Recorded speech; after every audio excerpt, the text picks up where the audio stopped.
I like to say there are about 75 reporters that work at 60 Minutes, and 6 or 7 of them happen to be on the air. But one of the things that I changed here was that we made even every entry-level job a reporter's job. There's no such thing really as secretary anymore, which is the way it always used to be. People who weren't necessarily news people would answer the phones and do the logistics. And now we have young, recently graduated people who want to be journalists, answering the phones and doing the logistics and also reporting stories. So they come up with ideas. Producers come up with ideas, associate producers, correspondents. Everybody, part of the culture is that you get to work on something you really want to work on. Now, we also assign them often, but I think we go through somewhere between 2,000 and 3,000 serious ideas a year to come up with 100 stories that we do. So we have what's called a blue sheet, which is a story proposal. I have about 100 of them on my desk right now for approval. And I approve it with Bill Owens, who's the number 2, the executive editor, or say no to it. And there are a lot of things that go into that decision. And I never explain no, because I'd be explaining, that's all I do all day. If we say no and you feel strongly, you come in and you protest. Here's why I think we should do that story. One of the best things that happens, I think, to me, is when I say no and someone says you're wrong, this is going to be a great story, and they bring in a great story. We just had an example of that, of a rugby story that we're doing, actually, about the USA rugby team, which has the chance to win gold in Rio. Nobody would imagine the USA would have a rugby team capable of winning gold. I said no.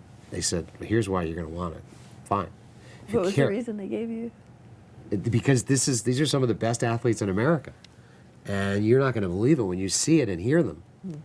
And it's going to surprise people when they find out that Americans do play this sport of rugby as well or better than anybody in the world, including the All Blacks of New Zealand. So, great, let's go. So in other words, if someone has, it's sometimes hard to tell from my position as executive producer. Are you putting in a blue sheet because you think it might be a good story, or are you putting it in because you are convinced this is the best thing you've ever seen? So if we say no and it goes, nobody responds, then it's the first part. Right. If they come in with a big fight, it's probably worth doing. So there are a lot of criteria, though. Sometimes it's redundant with something we've already approved. Sometimes it's not fresh enough. Sometimes it came right off the front page of the New York Times. And original reporting is something we always want. We want to be original. We want people to be surprised. I didn't know that. I didn't see that. I learned something from that. I got something out of that. That really should come from every 60 Minutes story. So how original is it? How important is it? How newsworthy is it? We tend not to do many profiles of celebrities. We do a few a year. We used to do a lot more at 60 Minutes. I can't stand them mostly because America's become so filled with them. It's such a celebrity culture now. There are entire publications and broadcasts just dedicated to that. We don't need to do it unless it's really special. So we don't say yes to much of that. We don't like to do books because the publishers try to control us so much, and that doesn't feel good. But we'll do it when it's important and it's interesting. But all that criteria goes into it. What's the team? How are the teams paired? So the correspondents each work with about 3 producers each. That used to be more like 5. That changed. I felt like when I got here, we needed to have more producers who would float from correspondent to correspondent. And I think that the teams are still a big part of it, though. And one of the valuable aspects of that is that a producer and correspondent working together all of the time, and this is how it's usually worked here, go out on the road to cover a story and then get talking about another one. So it's efficient. And you get to know, they're like marriages. You get to know each other well. Everything is a big collaboration.